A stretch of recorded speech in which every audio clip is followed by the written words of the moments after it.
এই মুহূর্তে আবহাওয়ার বড় খবর, সুন্দরবন জুড়ে ভারী বৃষ্টি, তুমুল ঝড়, ভয়াবহ 10 এলাকায় ঘূর্ণাবর্ত ও নিম্নচাপের জোড়া ফলায় দক্ষিণ 24 পরগনা জুড়ে ভারী বৃষ্টি অব্যাহত রয়েছে। আজ ভোর থেকে ফের বৃষ্টি শুরু হয়েছে, সঙ্গে দমকা বাতাস বইছে, আকাশ জমছে কালো মেঘে। অতি বৃষ্টির জেরে জেলায় জেলায় বিস্তীর্ণ অংশ এবার জলমগ্ন হয়ে পড়ার আশঙ্কা করা হচ্ছে। সুন্দরবন এলাকায় বৃষ্টির পরিমাণ বেশি হয়েছে, বৃষ্টির সঙ্গে ঝোড়ো বাতাস বইছে উপকূলে, ফলে সমুদ্র উত্তাল। আজও মৎস্যজীবীদের সমুদ্রে যেতে নিষেধ করা হয়েছে আলিপুর আবহাওয়া দপ্তর থেকে। বৃষ্টির সঙ্গে নদী ও সমুদ্রের জলস্তর বৃদ্ধি পাওয়ার সুন্দরবনের অধিকাংশ মাটির বাঁধ বেহাল হয়ে পড়েছে।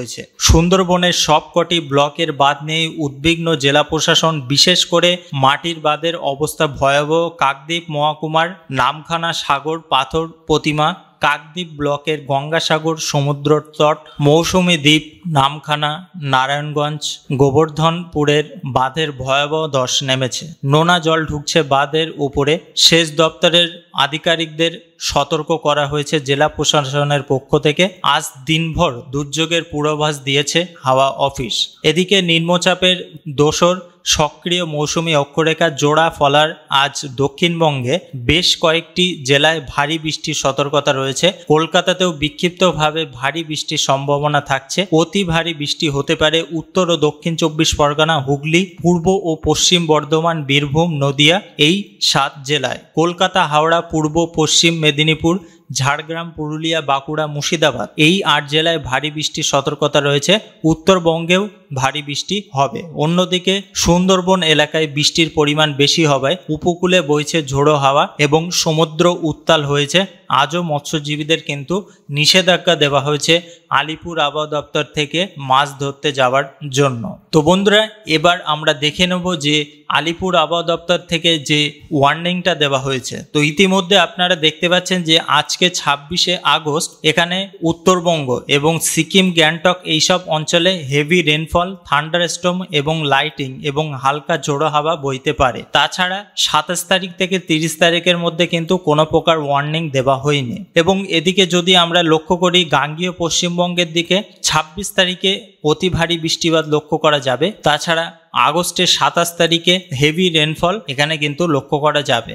আর 28, 29, 30 তারিখে কোনো প্রকার কিন্তু সতর্কতা দেওয়া হয়নি আলিপুর আবহাওয়া দপ্তর থেকে। আর এই মুহূর্তে ডিবিসির তরফ থেকে অর্থাৎ দামোদর ভ্যালি কর্পোরেশনের তরফ থেকে কিন্তু আজকে 26 তারিখ সকাল 10:15 দিকে 26,000 কিউসেক জল ছাড়া হয়েছে। তো এর পরে যদি ঝাড়খণ্ডের উপরে আরও বৃষ্টিপাতের পরিমাণটা বেশি হয় তাহলে কিন্তু জল ছাড়ার পরিমাণটাও আরও বেশি হবে। তো বন্ধুরা, আগামী দিনে কি আপডেট থাকছে সেটা কিন্তু অবশ্যই আপনাদেরকে জানাবো। তো বন্ধুরা, ইতিমধ্যে আমরা উইন্ডির মাধ্যমে দেখে নেব যে কোথায় কতটা পরিমাণ বৃষ্টিপাত লক্ষ্য করা যাচ্ছে এই মুহূর্তে। ওয়েদার র্যাডারের মাধ্যমে যদি আমরা লক্ষ্য করি তো এই মুহূর্তে আপনারা দেখতে পাচ্ছেন যে কলকাতা সহ বেশ কিছু অঞ্চলে কিন্তু বৃষ্টিপাত লক্ষ্য করা যাচ্ছে।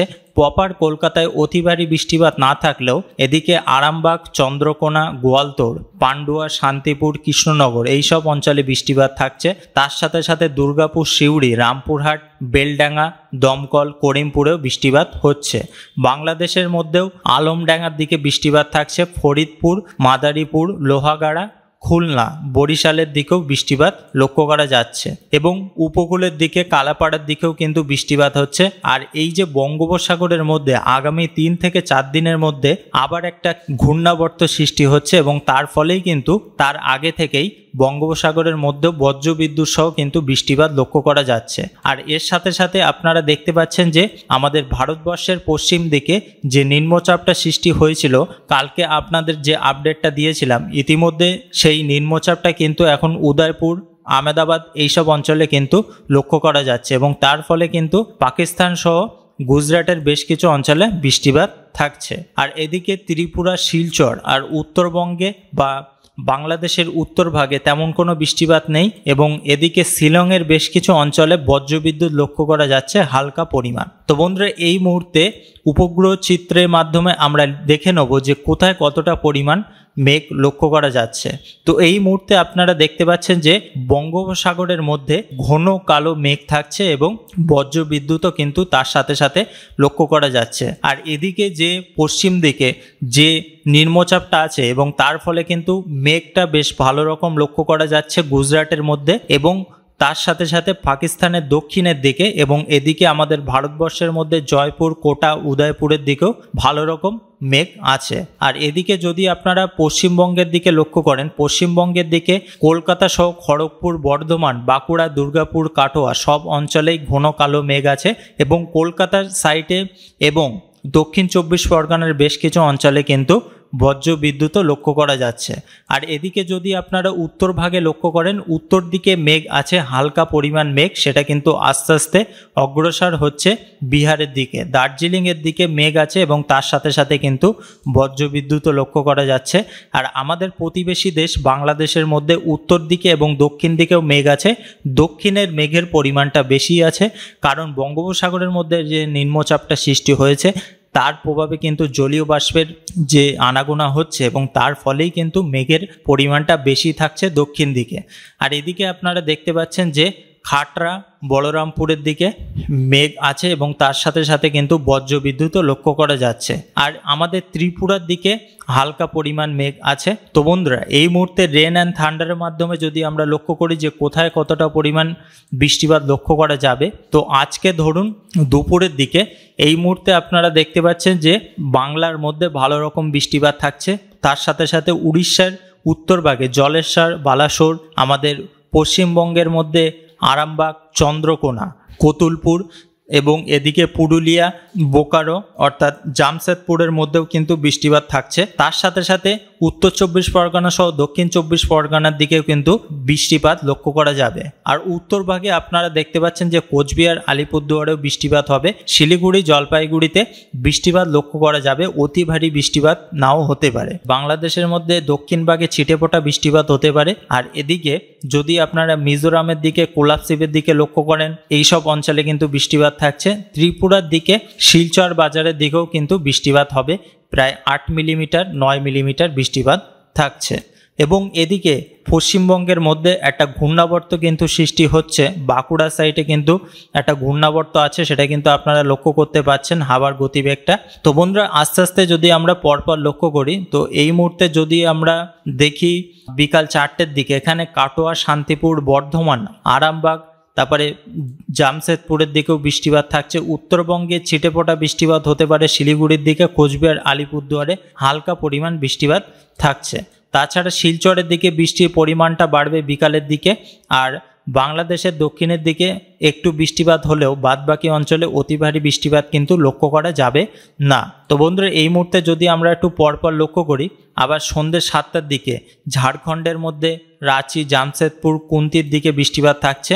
আমাদের দক্ষিণ ভাগে অতি ভারী বৃষ্টিপাত না থাকলেও বাংলাদেশের মধ্যে পাবনার দিকে বৃষ্টিপাত হবে। তাছাড়া আলিপুরদুয়ার, শিলচর এবং কোচবিহারের দিকে কিন্তু অতি ভারী বৃষ্টিপাত নেই, কিন্তু এদিকে আবার শিলিগুড়ির দিকে, নকশালবাড়ির দিকে বৃষ্টিপাত লক্ষ্য করা যাবে। তো বন্ধুরা, এই মুহূর্তে যদি আমরা একটু পরপর লক্ষ্য করি, তো বৃষ্টিপাত হবে। আবার রাত্রের দিকে বাংলাদেশের মধ্যে রাজশাহীর দিকে বৃষ্টিপাত থাকছে। আর আজকে আলিপুরদুয়ারের খবর অনুযায়ী উত্তরবঙ্গে বৃষ্টির পরিমাণটা বেশ ভালো রকম থাকবে। তাছাড়া এদিকে জামশেদপুর, কাটরা, বাঁকুড়া দিকেও কিন্তু বৃষ্টিপাত লক্ষ্য করা যাবে। আর দক্ষিণবঙ্গে উত্তর 24 পরগনা, দক্ষিণ 24 পরগনার বেশ কিছু অঞ্চলে বৃষ্টিপাত থাকছে। তার সাথে সাথে বাংলাদেশের মধ্যে শ্যামনগর, শ্রীকান্তপুর, সাতক্ষীরার দিকেও বৃষ্টিপাত লক্ষ্য করা যাবে। বেশি বৃষ্টিপাত হবে রাজশাহীর দিকে, প্রায় 18 মিলিমিটার 19 মিলিমিটার বৃষ্টিপাত হবে। তো এই মুহূর্তে আপনারা দেখতে পাচ্ছেন যে এই যে ধানবাদের এখানে একটা নিম্নচাপ কিন্তু লক্ষ্য করা যাচ্ছে। তাছাড়া বঙ্গোপসাগরের মধ্যে একটা নিম্নচাপ সৃষ্টি হতে পারে বেশ কদিন পরে। এবং এদিকে যে নিম্নচাপটা আছে পশ্চিম ভাগে উদয়পুর, দুঙ্গারপুরের দিকে কিন্তু সেই নিম্নচাপটা অবস্থান করছে এবং তার ফলে কিন্তু গুজরাটের মধ্যে এবং পাকিস্তানের দক্ষিণ ভাগে কিন্তু ভালো রকম বৃষ্টিপাত লক্ষ্য করা যাবে। তো বন্ধুরা, এই মুহূর্তে যদি আমরা 27 তারিখে লক্ষ্য করি, 27 তারিখে কিন্তু ভালো রকম বৃষ্টিপাত থাকছে। এদিকে কলকাতার সাইডে উত্তর 24 পরগনা, দক্ষিণ 24 পরগনা, তার সাথে সাথে রামপুরহাট, দুমকা এইসব অঞ্চলেও কিন্তু বৃষ্টিপাত হবে। ত্রিপুরার দিকে, দক্ষিণ ভাগে, পশ্চিম ভাগে বৃষ্টিপাত লক্ষ্য করা যাবে। উত্তরবঙ্গে কিন্তু কালকের দিকে খুব একটা বৃষ্টিপাত হবে না। এবং যে নিম্নচাপটা আপনারা দেখতে পাচ্ছেন যে ধানবাদের উপরে অবস্থান করছে, আস্তে আস্তে কিন্তু উত্তর পশ্চিম দিকে অগ্রসর হচ্ছে। তো আস্তে আস্তে যদি আমরা পরবর্তী সময় লক্ষ্য করি, কালকে 10টার দিকে হলদিয়া, কোলাঘাট, কলকাতার পার্শ্ববর্তী অঞ্চলে, দক্ষিণ 24 পরগনার বেশ কিছু অঞ্চলে কিন্তু বৃষ্টিপাত লক্ষ্য করা যাবে। আর যে ঘূর্ণাবর্তটা আছে সেটা কিন্তু আস্তে আস্তে গোয়ার দিকে অগ্রসর হচ্ছে এবং বাদবাকি অঞ্চলে পশ্চিমবঙ্গের মধ্যে বৃষ্টিপাত থাকবে। উত্তরবঙ্গে তেমন কোনো বৃষ্টিপাত নেই। এদিকে বাংলাদেশের মধ্যে দক্ষিণ দিকে ছিটেফোঁটা বৃষ্টিপাত হলেও বাদবাকি অঞ্চলে খুব একটা বৃষ্টিপাত লক্ষ্য করা যাচ্ছে না। পশ্চিম ভাগে যে নিম্নচাপটা সৃষ্টি হয়েছিল সেটা কিন্তু আস্তে আস্তে পাকিস্তানের দক্ষিণ ভাগে অগ্রসর হচ্ছে এবং তার ফলে কিন্তু কালকের দিকেও গুজরাটের দিকে ভালো রকম বৃষ্টিপাত লক্ষ্য করা যাবে। তো বন্ধুরা, এইটা যদি আমরা একটু পরপর দেখি, পরপর কিন্তু কালকে দক্ষিণ ভাগে বৃষ্টিপাত হবে। এই যে নিম্নচাপটা সৃষ্টি হয়েছে তার ফলে আপনারা দেখতে পাচ্ছেন নিম্নচাপটা আপাতত অবস্থান করছে গয়ার কাছাকাছি। তার ফলে কলকাতার সাইডে, এদিকে বর্ধমান, আরামবাগ, বাঁকুড়া, চন্দননগরের দিকেও বৃষ্টিপাত হবে। বাংলাদেশের দক্ষিণের দিকে, বরিশালের দিকে হালকা পরিমাণ বৃষ্টিপাত একটু বেশি থাকলেও বাদবাকি অঞ্চলে উত্তর ভাগ, পূর্ব ভাগ এবং পশ্চিম ভাগে কিন্তু অতিবারে বৃষ্টিপাত নেই। ত্রিপুরার দিকে তেমন কোনো আপডেট নেই। উত্তর দিকেও কিন্তু খুব একটা বৃষ্টিপাত লক্ষ্য করা যাচ্ছে না। তো এই মুহূর্তে যদি আমরা একটু পরপর লক্ষ্য করি, কালকে আবার বিকালের দিক থেকে কিন্তু ধানবাদ, দেওঘরের দিকে বৃষ্টির পরিমাণটা বাড়বে। আমাদের দক্ষিণ ভাগে অতিবারী বৃষ্টিপাত না হলেও মালদার দিকে বেশ কিছু অঞ্চলে বৃষ্টিপাত লক্ষ্য করা যাবে। আর এদিকে আগরতলা, বাংলাদেশের মধ্যে কুমিল্লার দিকেও বৃষ্টিপাত থাকছে। অতি ভারী বৃষ্টিপাত কখন লক্ষ্য করা যাবে আমরা একটু লক্ষ্য করব। কালকে রাত্রের দিকে দক্ষিণের দিকে বৃষ্টিপাত না হলেও শিলচরের দিকে বৃষ্টিপাত লক্ষ্য করা যাবে। আর এদিকে মণিপুর, মিজোরামের বেশ কিছু অঞ্চল জুড়ে বৃষ্টিপাত থাকছে। উত্তর ভাগে গ্যাংটকের দিকে বৃষ্টিপাত লক্ষ্য করা যাবে। আর যদি আপনারা লক্ষ্য করেন যে নিম্নচাপটা সৃষ্টি হবে সেটা কিন্তু এখনও কিন্তু বঙ্গোপসাগরের মধ্যে লক্ষ্য করা যায়নি এবং ইতিমধ্যে কালকে রাত্রের দিকে যে নিম্নচাপটা পশ্চিম ভাগে ছিল সেটা কিন্তু পাকিস্তানের দক্ষিণ ভাগে অগ্রসর হয়ে যাবে। তো বন্ধুরা, এই মুহূর্তে যদি আমরা একটু পরপর লক্ষ্য করি, আবার কিন্তু কালকে রাত্রের দিকে সিলেট, মৌলভীবাজারের দিকে বৃষ্টিপাত হবে রাত 10টার দিকে। এদিকে কোলাপসিপ, শিলচরের দিকেও বৃষ্টিপাত লক্ষ্য করা যাবে। আমাদের দক্ষিণ ভাগে কলকাতা সাইডে অতিবারী বৃষ্টিপাত না হলেও উত্তর দিনাজপুরের দিকে বৃষ্টিপাত লক্ষ্য করা যাবে। তাছাড়া আপনারা দেখতে পাচ্ছেন যে পাটনার দিকে বৃষ্টিপাত লক্ষ্য করা যাবে। আর বঙ্গোপসাগরের মধ্যে বৃষ্টিপাত থাকছে বেশ কিছু অঞ্চল জুড়ে। তো বন্ধুরা, এই মুহূর্তে যদি আমরা 28 তারিখে একটু লক্ষ্য করি, 28 তারিখে কোথায় কতটা পরিমাণ বৃষ্টিপাত হবে। এদিকে ভোরবেলার দিকে হলদিবাড়ি, নামখানা, ফেজারগঞ্জ, জয়নগর, মাজিলপুর, গোসাবার দিকে বৃষ্টিপাত লক্ষ্য করা যাবে 28 তারিখে। তাছাড়া এর সাথে সিউড়ি, রামপুরহাটের দিকেও বৃষ্টিপাত থাকছে। আর বৃষ্টির পরিমাণটা আবার বাড়বে 28 তারিখে সিলেট, চারখাই, বারলেখার দিকে। আর এদিকে জিয়াগঞ্জ আর শিলচরের মধ্যে বৃষ্টিপাত হবে। ত্রিপুরার দিকে অতিবারী বৃষ্টিপাত হওয়ার সম্ভাবনা কিন্তু এই মুহূর্তে লক্ষ্য করা যাচ্ছে না। এবং আস্তে আস্তে যদি আমরা একটু পরপর দেখি, তো বঙ্গোপসাগরের মধ্যে বৃষ্টির পরিমাণটা বাড়বে। তো অবশ্যই সেটা আমরা উইন্ডের মাধ্যমে লক্ষ্য করব। এবং বুধবারে যদি আমরা লক্ষ্য করি, বুধবারে এদিকে উড়িষ্যার উত্তর ভাগে বৃষ্টিপাত থাকছে। আমাদের পশ্চিমবঙ্গের দিকে দক্ষিণ ভাগে হলদিয়া, দীঘার দিকেও বৃষ্টিপাত লক্ষ্য করা যাবে। তাছাড়া বাদবাকি কোনো অঞ্চলে কিন্তু বৃষ্টিপাত নেই। ত্রিপুরার দক্ষিণ ভাগে ছিটেফোঁটা বৃষ্টিপাত হতে পারে। আর এদিকে চট্টগ্রামের দিকেও বৃষ্টিপাত লক্ষ্য করা যাবে বাংলাদেশের মধ্যে। তো বন্ধুরা, আস্তে আস্তে বৃষ্টিপাত হবে, মোটামুটি সব অঞ্চলে কিন্তু বৃষ্টিপাত হবে। আবার বুধবারের রাত 12টার দিকে আপনারা দেখতে পাচ্ছেন যে উত্তর ভাগে বৃষ্টির পরিমাণটা বাড়বে। তার সাথে সাথে বাংলাদেশের মধ্যে ময়মনসিংহ, তারপরে লাখাই, মৌলভীবাজার, ধুবড়ি এইসব অঞ্চলে কিন্তু বৃষ্টিপাত লক্ষ্য করা যাবে। ত্রিপুরার দিকেও বৃষ্টির পরিমাণটা বাড়বে 28 তারিখে রাত 12টার দিকে। তো বন্ধুরা, আস্তে আস্তে যদি আপনারা পরপর লক্ষ্য করেন, দক্ষিণ ভাগে কিন্তু 29 তারিখে খুব একটা বৃষ্টিপাত লক্ষ্য করা যাচ্ছে না। উত্তর দিকেও বৃষ্টিপাত নেই এবং বৃষ্টিপাত আবার হবে 29 তারিখে দুপুর 1টার দিকে হলদিয়া, তারপরে জয়নগর, মাজিলপুর, বারুইপুর, তমলুকের দিকে বৃষ্টিপাত লক্ষ্য করা যাবে। বাংলাদেশের মধ্যে ফিরোজপুর, মাঠবেড়িয়ার দিকেও বৃষ্টিপাত থাকছে। এদিকে মিজোরামের দিকেও বৃষ্টিপাত লক্ষ্য করা যাবে। আর এদিকে দক্ষিণ দিনাজপুরের দিকেও বৃষ্টিপাত থাকছে। তো বন্ধুরা, এই মুহূর্তে যদি আমরা পরপর লক্ষ্য করি, বৃষ্টিপাত হবে মোটামুটি। আবার মালদার দিকে 29 তারিখে রাত 10টার দিকে বৃষ্টির পরিমাণটা বাড়বে উত্তর ও দক্ষিণ দিনাজপুর। আর তার সাথে সাথে কোচবিহারের দিকেও বৃষ্টিপাত হবে। বাংলাদেশের উত্তর ভাগে বোদা, দেবীগঞ্জ, ঠাকুরগাঁও, লালমনিরহাট, রংপুর এইসব অঞ্চলে বৃষ্টিপাত থাকছে।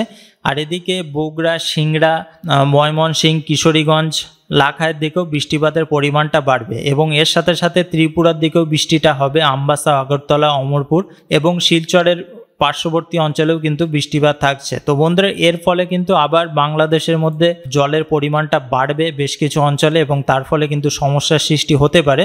তো অবশ্যই কিন্তু আপনারা সাবধানে থাকবেন। তো বন্ধুরা, 30 তারিখে দক্ষিণ দিকে বৃষ্টিপাত না হলেও বাংলাদেশের মধ্যে পূর্বভাগে বৃষ্টিপাত হবে শিলচরে বেশ কিছু অঞ্চল জুড়ে। 30 তারিখে বিকাল 3টার দিকে কলকাতা, কোলাঘাট, খড়গপুর, উড়িষ্যার উত্তর ভাগে কিন্তু বৃষ্টিপাত থাকছে এবং উত্তর ভাগে তেমন কোনো আপডেট নেই, অর্থাৎ উত্তরবঙ্গে। এবং যে নিম্নচাপটা পশ্চিম ভাগে ছিল সেটা কিন্তু 30 তারিখে ভালো রকম প্রভাব ফেলবে দক্ষিণ ভাগে পাকিস্তানের মধ্যে এবং আস্তে আস্তে যে নিম্নচাপটা সৃষ্টি হওয়ার কথা ছিল বঙ্গোপসাগরের মধ্যে, তো সেটার অবস্থান কিন্তু প্রায় উড়িষ্যার কাছাকাছি লক্ষ্য করা যাচ্ছে। তো এই মুহূর্তে যদি আমরা 31 তারিখে একটু লক্ষ্য করি, 30 তারিখে রাত্রের দিকে উত্তরভাগে বৃষ্টিপাত হবে এবং বাংলাদেশের উত্তর পূর্ব ভাগে শিলচরের দিকেও বৃষ্টিপাত থাকছে। তাছাড়া কলকাতা সাইডে অতিবারী বৃষ্টিপাত হবে না, হয়তো ছিটে ফোটা বৃষ্টিপাত লক্ষ্য করা যাবে। তো বন্ধুরা, এই মুহূর্তে উইন্ডের মাধ্যমে লক্ষ্য করবো যে কোথায় কতটা পরিমাণ হাওয়া থাকছে। তো এই মুহূর্তে আরব সাগরের মধ্যে হাওয়ার গতিবেগ 47 কিলোমিটার পার আওয়ার বেগে কিন্তু থাকছে, কারণ যে নিম্নচাপটা সৃষ্টি হয়েছে তার প্রভাবে কিন্তু এখানে আরব সাগরে হাওয়ার গতিবেগটাও বেশি থাকবে এবং এদিকে বঙ্গোপসাগরের মধ্যে হাওয়ার গতিবেগটা নর্মালি থাকবে, মোটামুটি 29 কিলোমিটার পার আওয়ার বেগে কিন্তু থাকবে। এবং আস্তে আস্তে আপনারা দেখতে পাচ্ছেন যে বলেছিলাম ধানবাদের মধ্যে একটা নিম্নচাপ সৃষ্টি হয়েছে,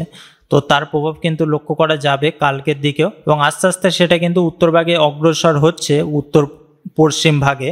এবং বঙ্গোপসাগরের মধ্যে যে নিম্নচাপটা সৃষ্টি হচ্ছে সেটা কিন্তু 28 তারিখে লক্ষ্য করা যাবে এবং আস্তে আস্তে 29 তারিখে এর প্রভাবটা ভালো রকম লক্ষ্য করা যাবে। আপনারা দেখতে পাচ্ছেন যে বঙ্গোপসাগরের মধ্যে 46 কিলোমিটার পার আওয়ার বেগে, 43 কিলোমিটার পার আওয়ার বেগে কিন্তু হাওয়াটা লক্ষ্য করা যাচ্ছে। এই মুহূর্তে যে ঘূর্ণাবর্তটা সৃষ্টি হয়েছে সেটা কিন্তু আস্তে আস্তে আপনারা দেখতে পাচ্ছেন যে 30 তারিখের মধ্যে প্রায় উড়িষ্যার কাছাকাছি, ভুবনেশ্বরের কাছাকাছি কিন্তু লক্ষ্য করা যাবে। তো বন্ধুরা, এই যে ঘূর্ণাবর্তটা এটা যদি ল্যান্ডফল হয় তাহলে কিন্তু বেশ ভালো রকম প্রভাব লক্ষ্য করা যাবে। 31 তারিখে বাংলাদেশের উপকূলীয় অঞ্চলে 40 কিলোমিটার পার আওয়ার বেগে এবং বঙ্গোপসাগরের মধ্যে প্রায় 45 কিলোমিটার পার আওয়ার বেগে কিন্তু হাওয়াটা থাকছে এবং আস্তে আস্তে কিন্তু 31 তারিখে ভুবনেশ্বরের মধ্যে প্রবেশ করে যাবে এবং ভুবনেশ্বরের মধ্যে প্রবেশ করে গিয়ে এটা লক্ষ্য করা যাচ্ছে যে নিম্নচাপে কিন্তু পরিণত হবে। আর যদি ঘূর্ণিঝড়ে পরিণত হয় তাহলে কিন্তু মোটামুটি ভালো রকম তাণ্ডব দেখা যাবে। তো বন্ধুরা, এই উইন্ড গাছটা আমরা একটু লক্ষ্য করে নেব। মোটামুটি আপনারা দেখতে পাচ্ছেন যে আজকেও কালকের মধ্যে আরব সাগরের মধ্যে প্রায় 76-70 কিলোমিটার পার আওয়ার বেগে কিন্তু হাওয়ার গতিবেগটা আছে। আহমেদাবাদের পার্শ্ববর্তী অঞ্চলে 63 কিলোমিটার পার আওয়ার বেগে কিন্তু উইন্ড গাছটা লক্ষ্য করা যাচ্ছে আর বঙ্গোপসাগরের মধ্যে 52, 50, 45 এরকম লক্ষ্য করা যাচ্ছে। আর হাওয়াটা থাকবে এদিকে দেখতে পাচ্ছেন যে মোটামুটি বিহারের দিকে হাওয়ার গতিবেগটা থাকবে, তাছাড়া বাদ বাকি অঞ্চলে নর্মালি থাকবে। আস্তে আস্তে যদি আমরা লক্ষ্য করি, আস্তে আস্তে আরব সাগরের উপরে বেশ ভালো রকম প্রভাব লক্ষ্য করা যাবে 60 কিলোমিটার পার আওয়ার বেগে। উদয়পুরের দিকেও 60 কিলোমিটার থাকছে আর বঙ্গোপসাগরের মধ্যে আস্তে আস্তে কিন্তু হাওয়ার গতিবেগটা বাড়বে যত দিন যাবে। মোটামুটি 31 তারিখ অবধি কিন্তু হাওয়ার গতিবেগটা বাড়বে। হাওয়ার গতিবেগটা 29 তারিখে বঙ্গোপসাগরের মধ্যে 66 কিলোমিটার 60 কিলোমিটার পার আওয়ার বেগে কিন্তু হাওয়াটা থাকছে। 31 তারিখে বঙ্গোপসাগরের উপরে মোটামুটি 67 প্রায় 70 কিলোমিটার হাওয়ার বেগে কিন্তু হাওয়াটা থাকবে, উইন্ড গাছটা লক্ষ্য করা যাবে। আর ভুবনেশ্বরের দিকে মোটামুটি আপনারা ধরে চলুন যে এখানে দেখতে পাচ্ছেন যে 48 কিলোমিটার পার আওয়ার বেগে কিন্তু হাওয়াটা লক্ষ্য করা যাবে। আর বাংলাদেশের দক্ষিণ ভাগে এবং উত্তরের বেশ কিছু অঞ্চলে মধ্যভাগে কিন্তু হাওয়ার গতিবেগ থাকবে প্রায় 50 কিলোমিটার পার আওয়ার বেগে। আমাদের পশ্চিমবঙ্গ সহ ঝাড়খণ্ডের বেশ কিছু অঞ্চলেও প্রায় 50 কিলোমিটার পার আওয়ার বেগে কিন্তু হাওয়ার গতিবেগটা থাকবে। তো ইতিমধ্যে যারা মৎস্যজীবীরা আছে তো তাদেরকে কিন্তু প্রায় 31 তারিখ অবধি মাছ ধরতে যাওয়াটা কিন্তু একটু রিস্ক হয়ে যাবে। অবশ্যই যারা যারা মাছ ধরতে যাচ্ছেন আপনারা কিন্তু সতর্ক থাকবেন 31 তারিখ অবধি, কারণ হাওয়ার গতিবেগটা বঙ্গোপসাগরের মধ্যে কিন্তু ভালো রকম লক্ষ্য করা যাবে। এবং যেটা ল্যান্ডফল হয়েছে যে ঘূর্ণাবর্তটা, এবং সেটা কিন্তু আস্তে আস্তে ঘূর্ণিঝড়ে পরিণত হতে পারে, কারণ পশ্চিমবঙ্গের মধ্যে হাওয়ার গতিবেগটা ভালো রকম থাকবে, বঙ্গোপসাগরের মধ্যে হাওয়ার গতিবেগটা কিন্তু ভালো রকম লক্ষ্য করা যাবে। তো বন্ধুরা, আগামী দিনে কি আপডেট থাকছে সেটা কিন্তু অবশ্যই জানাবো এবং যদি ভিডিওটা ভালো লেগে থাকে অবশ্যই একটা লাইক করতে কিন্তু ভুলবেন না। এবং আপনাদের যদি কোনো প্রকার মতামত থাকে অবশ্যই কিন্তু জানাবেন, এবং আপনাদের ওখানে কতটা পরিমাণ বৃষ্টিপাত হয়েছে সকাল থেকে সেটাও কিন্তু অবশ্যই জানাবেন। তো বন্ধুরা, সবাই ভালো থাকুন, সুস্থ থাকুন, আর এতক্ষণ আমাদের এই ভিডিওর সঙ্গে জুড়ে থাকার জন্য আপনাদেরকে অসংখ্য ধন্যবাদ।